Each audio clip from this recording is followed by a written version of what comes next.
भगवान एक हैं या एक से अधिक? क्योंकि हर आदमी एक अलग भगवान को मानता है, अलग भगवान को पूजता है। तो प्रश्न ये उठता है कि भगवान एक हैं या एक से अधिक। दूसरा प्रश्न, भगवान कहाँ रहते हैं? भाई हमको मिलना हो भगवान से तो कैसे मिल सकते हैं, कहाँ रहते हैं वो? और तीसरा महत्वपूर्ण प्रश्न है कि भगवान क्या करते हैं, ये बताइए। तो आज की वीडियो में हम इन तीनों प्रश्नों के बहुत सरलता और सहजता से जवाब देंगे और यकीन मानिए अगर आप ये पूरा वीडियो देख लेते हैं तो आप पूरी तरह से समझ जाएंगे कि भगवान एक हैं या अनेक, भगवान कहाँ रहते हैं और भगवान क्या करते हैं।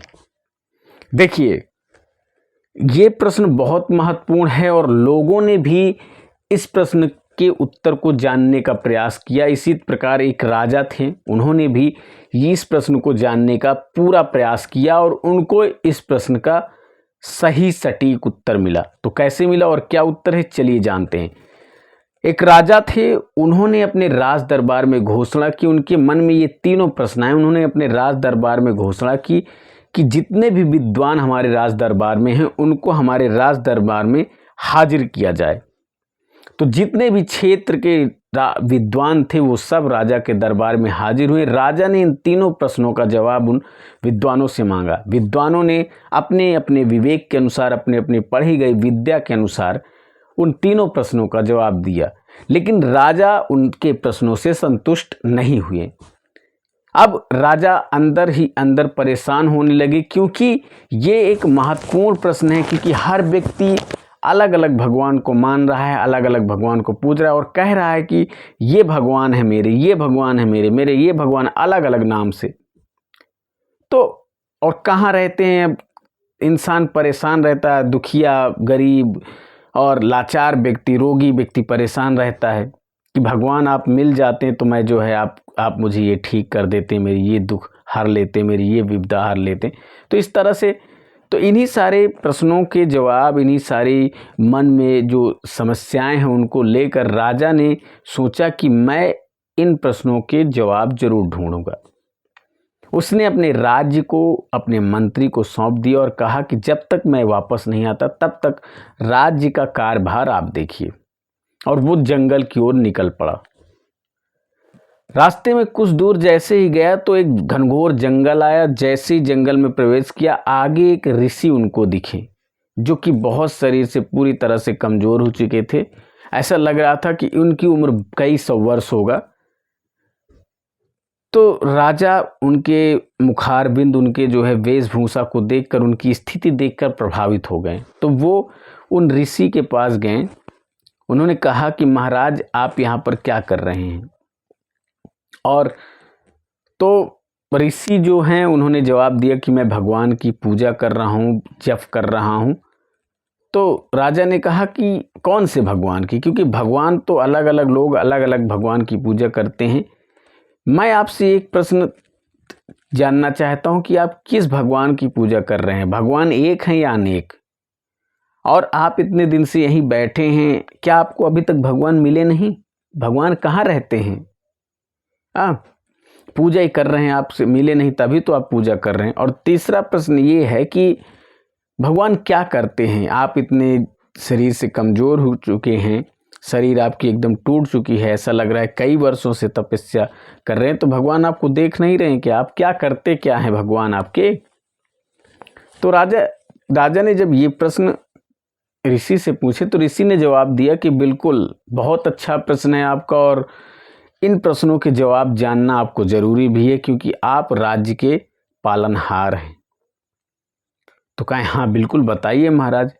तो ऋषि ने कहा कि देखिए, आपके मन में यदि ये प्रश्न उठ सकता है तो और कई लोगों के मन में उठ सकता है। आप ऐसा कीजिए कि अपने राज्य में घोषणा करवा दीजिए कि एक महात्मा आएंगे और वो मेरे इन तीनों प्रश्नों का जवाब देंगे, जिनका जवाब हमारे क्षेत्र के विद्वानों ने नहीं दिया या नहीं दे पाए।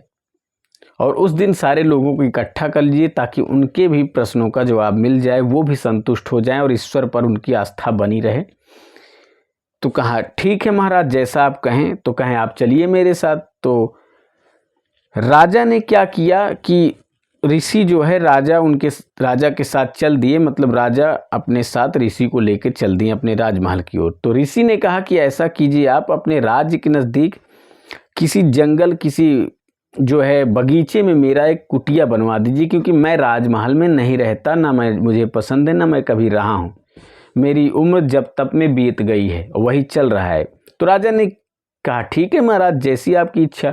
तो उन्होंने एक बगीचे में उनकी कुटिया बनवा दी। बगीचे के पास एक किसान का खेत था। किसान हर दिन वहाँ पर खेती करने आता था। तो जिस एक निश्चित दिवस पर जो है राजा ने घोषणा करवाई थी कि आज एक महान महात्मा आएंगे, ऋषि आएंगे जो जवाब देंगे मेरे इन प्रश्नों का, उस निश्चित तिथि को राजा ने ऋषि से बता दिया था कि इस दिन आपको आना है। तो चूंकि जहाँ पर ऋषि रहते थे वहीं पर एक किसान रहते थे, तो उस किसान से उनका जुड़ाव बन गया, आपस में बातचीत हुई। तो उन्होंने किसान से सारी बातें बताई कि राजा अपने इन प्रश्नों का जवाब चाहते हैं, आप भी मेरे साथ चलिए, वहाँ आपको भी जवाब मिल जाएगा। तो किसान ने कहा बहुत अच्छी बात है, मैं भी हमेशा यही सोचता हूँ कि मेरी फसल खराब हो जाती है, जानवर खा जाते हैं, मैं इतना मेहनत करता हूँ, भगवान कहाँ रहते हैं, क्या देखते हैं, क्या करते हैं, और हर दिन मैं किस भगवान को मानूं कि वो आके यहाँ देख ले, मेरी फसल ना खराब होने पाए, कोई खाने ना पाए। तो कहें ठीक। तो जो ऋषि थे उन्होंने कहा कि ऐसा करो, आप मेरी वेशभूषा धारण कर लो, आप ऋषि बन जाओ, मैं एक किसान बन जाता हूँ, आप राजा के साथ चलना, मैं भी आपके साथ चलूँगा। आप बोल दीजिएगा कि ये जो किसान है ये मेरे साथ चलना चाह रहे हैं। तो जो ऋषि थे वो बन गए किसान, और जो किसान था वो बन गए ऋषि। राजा निर्धारित तिथि को आए और ऋषि को लेकर चल दिए, जो किसान बने थे ऋषि। ठीक है। तो ऋषि वहां पर गए तो राजा ने अपने बगल में किनको बैठाया, ऋषि को, यानी उस किसान को, जो किसान ऋषि बन गया था। जो ऋषि जो थे, जो जब तब कर रहे थे, उनको सिर दे दिया कि हाँ लोगों के बीच में आप बैठिए। अब राजा ने अपने भारी दरबार में प्रश्न पूछा कि ये बताइए कि भगवान एक हैं या अनेक। दूसरा प्रश्न मेरा ये है कि भगवान कहाँ रहते हैं, और तीसरा प्रश्न है कि भगवान क्या करते हैं। तो जो किसान ऋषि बने हुए थे, मतलब जो किसान को ऋषि बना के ले गए थे, तो ऋषि, उस किसान ने सोचा कि यार मुझे तो इस प्रश्न का जवाब मालूम नहीं है। तो उसने तुरंत कहा कि आप मुझसे क्या पूछ रहे हैं राजन, इसका जवाब तो मेरे साथ आए किसान दे देंगे, वो जो बैठे वहाँ पर किसान। तो कहें अच्छा, किसान इतने बुद्धिमान है हमारे राज्य के। मैं तो सोचा कि आप ऋषि मुनि महात्मा हैं, आप इतने वर्षों से तप कर रहे हैं, आपने कहा कि मैं जवाब दूंगा। कहें हाँ मैं तो जवाब दे ही दूंगा, ये जो हमारे साथ एक किसान आए हैं इनसे पूछ लीजिए, वो जवाब देंगे आपके प्रश्नों का। तो कहें ठीक है, हमें क्या, हमको उत्तर मिलना चाहिए, और जब संतुष्टि नहीं होगी तो आपको तो मैं ले ही आया हूँ, आपने कहा है कि जवाब देना है, दूंगा मैं आपको। तो कहें ठीक है। तो राजा ने प्रश्न उनसे पूछा। किनसे पूछा? वो जो किसान थे, वो ऋषि किसान बन गए थे, तो उन्हीं से पूछा। तो किसान ने कहा कि देखिए मैं आपको एक ऐसे उत्तर देता हूं, आप क्या कीजिए, जो है कौड़ी मंगवा लीजिए, थोड़ा सा, एक मुट्ठी भर कौड़ी मंगवा लीजिए। तो कहें ठीक है, कौड़ी हाजिर की गई। तो किसान ने कहा एक कौड़ी आप उठाइए, और इन कौड़ियों को गिनना है, अलग अलग व्यक्तियों के द्वारा गिनना है। तो कहें ठीक है। तो राजा ने एक कौड़ी उठाई, गिनती किया कि एक। तो कहें ठीक, बगल में रख दिया। दूसरा व्यक्ति आया, दूसरे दरबार में जो व्यक्ति उनको आया, वो उनको बुलाया गया, वो आए, उन्होंने एक दूसरी कौड़ी उठाई और कहा दो। तो जो है जो किसान थे उन्होंने कहा दो क्यों भाई, आपके हाथ में तो एक ही है ना, आपके हाथ में एक ही है, दूसरा कैसे हो गया ये? भले वो कौड़ी आप गिन रहे हैं, लेकिन ये दूसरा आप गिन रहे हैं, लेकिन है तो आपके हाथ में एक ही ना, वही कौड़ी है ना। इसी प्रकार तीसरा व्यक्ति जब आया तो उसने गिना तीन, तो उसको भी किसान जो बने थे ऋषि, उन्होंने टोका कि ये तो आपके पास एक ही कौड़ी है ना, आप तीन क्यों गिन रहे हैं? तो सारे लोगों ने कहा कि गिनना तो इसी तरह जाता, मैंने ऐसे ही सीखा है, गिनने की संख्या जो है ऐसे गिनता है, 1 2 3 4 ऐसे ही गिना जाता है। तो जो किसान थे, मतलब जो ऋषि थे, उन्होंने कहा देखिए कौड़ी तो एक ही है, लेकिन हर व्यक्ति के हाथ में जा रही है और हर व्यक्ति अलग अलग गिन रहा है। मतलब हर व्यक्ति अपने भावना, अपने विचार, अपनी समझ के अनुसार उसको गिन रहा है। इसी प्रकार ईश्वर होते हैं।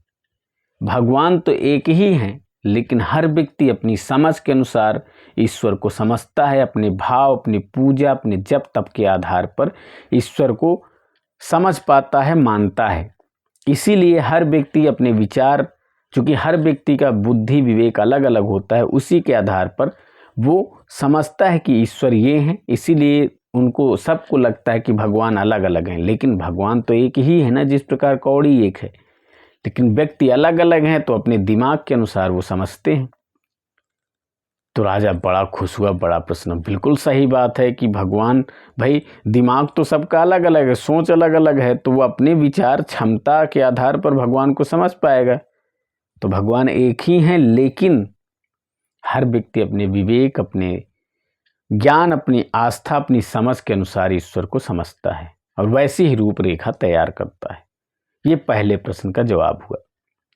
दूसरे प्रश्न का जवाब अब पूछता है राजा कि ऐसा कीजिए कि आप अब हमारे, मैं तो पहले प्रश्न से पूरी तरह संतुष्ट हूँ, बड़ी खुशी हुई, आप अब मुझे दूसरे प्रश्न का जवाब दीजिए, क्योंकि अब मुझसे रहा नहीं जाता। दूसरा प्रश्न क्या है कि भगवान रहता कहाँ है। तो राजा ने कहा कि ऐसा है, जो है भगवान रहता कहाँ, ये प्रश्न तो मुझे पूछना है। राजा ने कहा कि मुझे जानना ही है, आप बताइए। तो किसान जो बने थे मुनि, उन्होंने कहा, अरे राजन, मैं खेत से चला आया हूँ मेहनत करके, आप प्रश्न ही पूछते रहेंगे, मुझे कुछ खिलाए पिलाएंगे नहीं? पहले प्रश्न का तो जवाब मैंने दे दिया, मुझे कुछ खिलाइए पिलाइए। तो राजा ने कहा, बताइए आप क्या खाएंगे, तुरंत मंगवाते हैं। तो ऋषि ने, जो किसान थे, उन्होंने कहा कि मुझे कच्चा दूध मंगवा दीजिए, मैं उसी को पी लूँगा, किसान आदमी हूँ। तो राजा ने तुरंत कच्चा दूध मंगवाया। जैसे ही कच्चा दूध उस किसान के सामने हाजिर हुआ, किसान ने उसमें हाथ से जो है चलाना शुरू किया, मथना शुरू किया। 4 मिनट बीत गए, 5 मिनट बीत गए। तो राजा ने कहा, आप क्या कर रहे हैं, आप इसे पी लीजिए, मेरे प्रश्न का जवाब दीजिए, आप इसमें मत क्यों रहे हैं, आप क्या चाहते हैं? तो उस किसान ने, जो ऋषि थे, जो किसान बने थे, उन्होंने कहा, मैं इसमें से घी चाहता हूँ, घी मिल जाए, क्योंकि घी का स्वाद, घी की गुणवत्ता एकदम ऊपर होती है, परम आनंद की अनुभूति। तो राजा ने कहा, अरे आपने इतना अच्छा सवाल का जवाब दिया, आप ये कैसे कह सकते हैं, घी ऐसे थोड़ी मिलता है। घी के लिए पहले इस दूध को पकाना पड़ेगा, इसमें जो है इसको जमाना पड़ेगा, जमाने के बाद जो है इसको मथना पड़ेगा, मथने के बाद इसमें मक्खन निकलेगा, मक्खन के बाद उस मक्खन को पकाएंगे, तब जाके कहीं घी निकलेगा। तो कहें, राजन आप तो ये सारी बातें समझते हैं और आप जानना चाहते हैं भगवान कहाँ रहते हैं। भगवान ऐसे थोड़ी मिल जाते हैं, उसके लिए आपको अपने अंदर सच्ची आस्था बनानी पड़ेगी, सच्ची आस्था उन भगवान के प्रति रखनी पड़ेगी। आपको नाम जप करना पड़ेगा, श्रद्धा के साथ अपने विचार में हमेशा उनका स्मरण रखना पड़ेगा, अच्छे कर्म करने पड़ेंगे, बुरे कर्मों से दूर रहना पड़ेगा, हर तरह के लालच लोभ से दूर रहना पड़ेगा। नाम जब आप एकदम अपने रग रग में उन्हीं को महसूस करना शुरू कर देंगे, जब आप सच्ची आस्था से पूजा जब तप करना शुरू कर देंगे, तो अपने आप आपको भगवान मिल जाएंगे। ऐसे थोड़ी मिल जाएंगे कहीं भी कि जो है यहाँ है वहाँ है। आप अपने मन को साफ कीजिए, जब मन आपका साफ होगा तो आप अपने आप जो है महसूस कर लेंगे उनको, क्योंकि ईश्वर तो हर व्यक्ति में जो है निवास करते हैं। तो राजा बड़ा संतुष्ट की बिल्कुल सही बात है, कोई चीज़ बिना मेहनत के थोड़ी कि कहीं रह रहे हैं, चले हम उनसे मुलाकात कर लें। आम इंसान थोड़ी, वो तो भगवान है, उनको हर जगह शामिल होना, हर व्यक्ति के दिल में आना है। तो राजा बड़ा खुश हुआ, बड़ा प्रसन्न हुआ। अब उसने कहा कि महाराज, आपने मेरी 2 प्रश्नों की शंका तो दूर कर दी, समाधान आपने कर दिया, अब मुझे तीसरे प्रश्न का जवाब दे दीजिए। मेरा तीसरा प्रश्न है कि भगवान करते क्या हैं, क्योंकि यहाँ किसान आप खुद हैं और आपकी फसलें जो है ख़राब कर देते हैं जानवर, तो वो देखते नहीं क्या, आप मेहनत करते हो, देखते हैं क्या करते हैं वो, भाई बताइए हमको। तो किसान ने कहा कि हे राजन, ये प्रश्न बहुत महत्वपूर्ण है कि भगवान क्या करते हैं, लेकिन एक बात बताइए आप मुझे कि मैं आपके इन 2 प्रश्नों का जवाब दिया, इस तरह से मैं यहाँ बैठा हूँ, आप राज सिंहासन में बैठे हैं, मैं आपके प्रश्नों का जवाब दे रहा हूँ, तो इस समय मैं आपका कौन होगा? तो राजा ने कहा आप तो गुरु हुए भाई, आप मेरे शंकाओं का समाधान कर रहे हैं। गुरु ही श्रेष्ठ होते हैं, वही सब अपने शिष्य की शंकाओं का समाधान करते हैं। तो राजा ने, जो किसान थे, उन्होंने कहा कि आप बताइए कि आप राज सिंहासन में बैठे हैं और मुझे यहाँ ज़मीन में बैठाए हुए हैं। तो राजा को अपनी गलती का एहसास हुआ कि सही बात है, ये इतने ज्ञानी व्यक्ति हैं, मैं इनको ज़मीन में बैठाया, मैंने ऐसा करता हूँ, इनको अपने राज सिंहासन में बैठा दूँ। तुरंत राजा उठे, उन्होंने उनको अपने राज सिंहासन में बैठा दिया। तो पूछा फिर से, उन्होंने कहा कि महाराज आप बताइए कि जो है कहाँ क्या करते हैं भगवान? तो कहें देखिए राजन, भगवान यही करते हैं, राजा को रंक और रंक को राजा बना देते हैं। आज अभी आप जहाँ बैठे हैं, कुछ देर पहले मैं वहाँ बैठा था, और अभी मैं जहाँ बैठा हूँ कुछ देर पहले वहाँ आप बैठे थे। तो भगवान का काम है रंक को राजा और राजा को रंक बनाना। और किस आधार पर? लोगों के कर्मों के आधार पर, उनके अच्छे गुणों बुरे गुणों, जो भी कर्म इंसान करता है उसके आधार पर भगवान उसको रंक से राजा और राजा से रंक बनाते हैं। हानि लाभ दुख तकलीफ जो भी मिलता है, सब व्यक्ति को उसके कर्मों के आधार पर मिलता है, चाहे वो प्रारब्ध हो, चाहे संचित कर्म हो, चाहे पूर्व जन्म के कर्म हो, वो इस जन्म में मिल रहे हैं। तो ये जो है कारण है। भगवान क्या करते हैं? आशा करता हूँ कि आपको इस प्रश्न का जवाब मिल गया होगा राजन। राजा बड़े प्रभावित हुए, उन्होंने कहा भगवान आप तो साक्षात परम ज्ञानी हैं। मैं तो सोच रहा था कि आप एक साधारण किसान हैं, लेकिन आप मेरे ही राज्य में रहकर इतनी ज्ञान की जो है जानकारी है आपको, मैं तो आपका जो है शिष्य बन गया हूँ। तो उसके बाद जो है वो जो ऋषि थे, उन्होंने, चूँकि वो सच्चे व्यक्ति थे, उन्होंने पूरा राज खोला कि मैं स्वयं वो साधु महात्मा हूँ जिनको आप बुलाकर लाए थे, और मैं सिर्फ ये बताना चाह रहा था कि व्यक्ति अपने कर्मों अपने गुणों के आधार पर कहीं भी पहुँच सकता है, और भगवान उनको पहुँचाने का काम करते हैं। भगवान हर व्यक्ति के दिल में निवास करते हैं, ये भी महत्वपूर्ण बात है। और भगवान सिर्फ और सिर्फ एक हैं। हर व्यक्ति अपनी समझ अपनी आस्था के अनुसार उनको जानता है, मानता है और समझता है। आशा करता हूँ साथियों आप लोगों को भी आपके इन तीनों प्रश्नों के जवाब मिल गए होंगे और आप पूरी तरह से संतुष्ट हो गए होंगे। अपनी राय कमेंट में ज़रूर बताएं। मिलते हैं अगली वीडियो में एक और अनोखे प्रश्नों के साथ जो आपके अंदर हैं।